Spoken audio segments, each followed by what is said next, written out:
Le monde de Reverend Insanity n'est pas fait pour les âmes sensibles.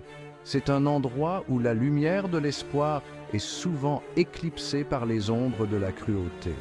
C'est une arène impitoyable où les maîtres gus, brandissant le pouvoir de créatures mystiques scellées dans des gus, s'affrontent dans une lutte acharnée pour la survie et la domination.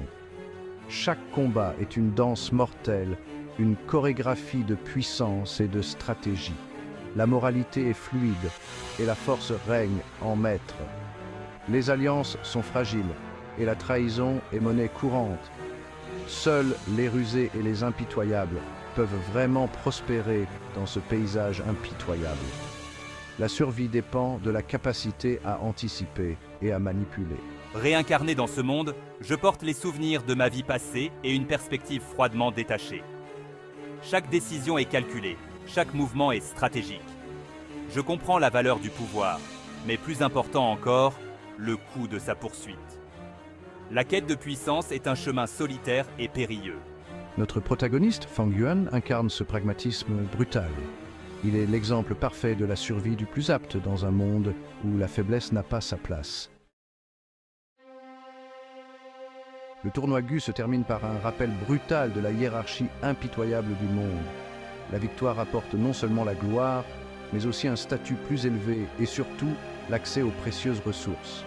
Ceux qui échouent sont laissés vulnérables, leur faiblesse devenant un appel à l'exploitation par les plus forts. Conscient de cette dynamique, je choisis une voie différente, une approche plus subtile. J'évite délibérément toute démonstration ostentatoire de force, reconnaissant qu'attirer l'attention peut être aussi dangereux que la faiblesse elle-même. Fang Yuan, pleinement conscient de cette dynamique complexe, choisit une voie différente et plus prudente. La décision de Fang Yuan de rester un personne n'est pas de la lâcheté, mais une stratégie calculée. Il comprend que se démarquer attire l'attention et les défis. En se fondant dans la masse, il peut observer, planifier et saisir les opportunités sans attirer l'attention indésirable. Cette approche reflète ma profonde compréhension des dynamiques de pouvoir du monde. La véritable force, je le reconnais, ne réside pas seulement dans la force brute, mais aussi dans la ruse, la capacité d'adaptation et l'aptitude à exploiter chaque avantage. Cette approche reflète sa profonde compréhension des dynamiques de pouvoir du monde. Les trois clans du village, autrefois ennemis jurés, enfermés dans une lutte perpétuelle pour les ressources vitales, forment une alliance fragile pour la chasse à venir, unissant leurs forces. C'est un témoignage des dures réalités de leur monde impitoyable, où même les ennemis les plus acharnés doivent coopérer pour survivre face aux dangers.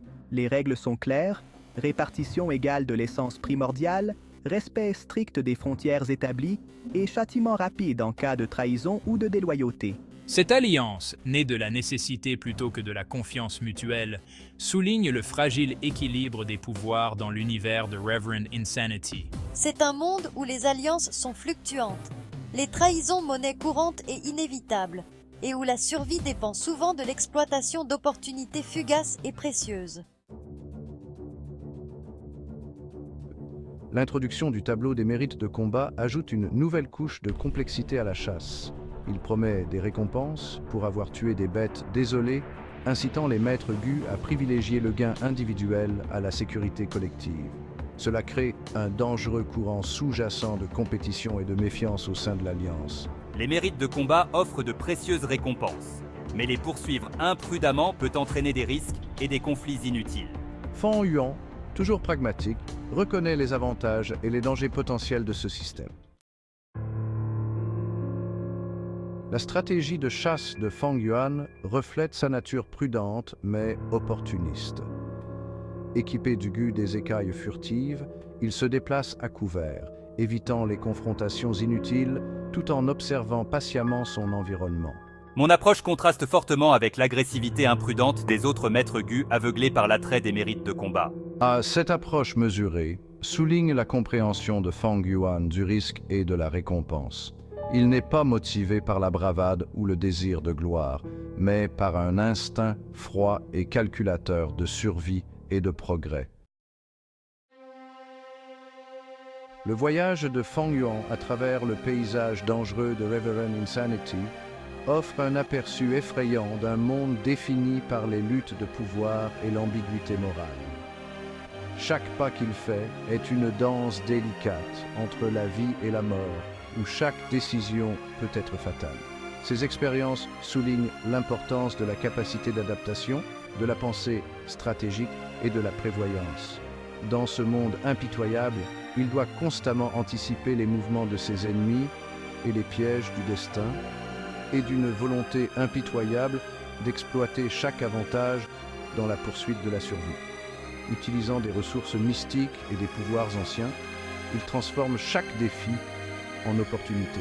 Dans un monde où le pouvoir est primordial et la confiance un handicap, je navigue sur le chemin périlleux d'un maître Gu, où chaque allié potentiel peut devenir un ennemi mortel. Nous rappelant que la survie exige souvent une moralité flexible et une concentration inébranlable sur ses propres objectifs. La quête de pouvoir et de survie redéfinit constamment les frontières de l'éthique. Fang Yuan se tient seul, sa silhouette se découpant sur le soleil couchant, un symbole de sa solitude et de sa détermination. Son regard fixé sur l'horizon, un témoignage de sa résilience et de son ambition dans un monde qui n'offre aucune réponse facile.